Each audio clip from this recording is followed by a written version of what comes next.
In a candid revelation, restaurateur Keith McNally opens up in his memoir, "I Regret Almost Everything," about the dramatic feud between him and TV host James Corden that made headlines in 2022. McNally, known for owning the iconic Balthazar restaurant in New York City, became entangled in a public dispute with Corden after accusing the comedian of being excessively rude to his staff. The saga unfolded when McNally took to social media to expose Corden, calling him the most abusive customer the restaurant had ever encountered. According to McNally, the confrontation took a personal turn when Corden, desperate to undo the damage, called him multiple times pleading for the post to be taken down. "Corden called me 4 times the day the post came out, each time asking me to please delete it," McNally writes. On the last call he sounded desperate. The restaurateur admits he relished the power he held in that moment. "Like a little dictator, I was intoxicated with the power I'd received," McNally admits in his book, revealing that he chose not to delete the post despite Corden's persistent requests. The incident first came to light when McNally posted on Instagram in October 2022, claiming that Corden had mistreated his Balthazar servers and that, as a result, he had been banned from the restaurant and McNally's other establishments. The allegations quickly spiraled into a public feud, with Corden dismissing McNally's accusations as silly and insisting he had done nothing wrong. Despite the heated back and forth, McNally stuck to his story, accusing Corden of lying in an additional Instagram post and reiterating his belief that the comedian's behavior had been reprehensible. However, McNally's memoir presents a different perspective on the situation.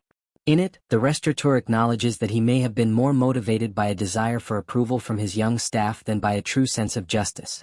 "By exposing Corden's abuse, it appeared as though I was defending a principle, when all I was doing was seeking the approval of my young Balthazar staff," McNally confesses.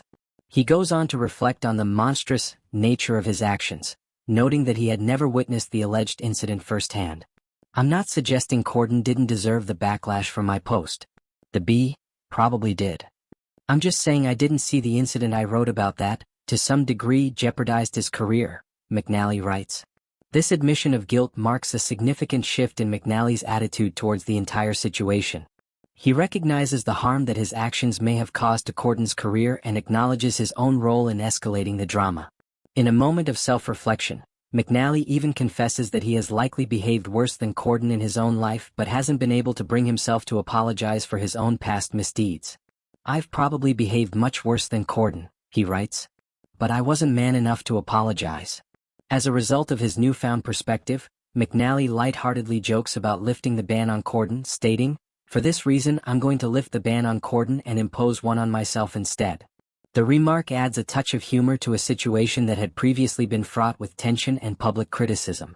Despite the lessons McNally has learned from this experience, the story remains a reminder of the powerful impact social media can have on the reputations and careers of individuals, both in the entertainment industry and beyond. The feud between McNally and Corden serves as a cautionary tale about the dangers of wielding influence without fully considering the consequences. While McNally's admissions of guilt are a step toward reconciliation, the episode remains a reminder of the complexities of public feuds and the sometimes destructive power of social media. In the end, McNally's memoir provides a nuanced perspective on the fallout from his confrontation with Corden, revealing the deeper motivations behind his actions and the lessons he has learned along the way. While the restaurateur may have initially sought clout and approval, he now seems to recognize the importance of accountability and the potential for growth even in the aftermath of public controversy.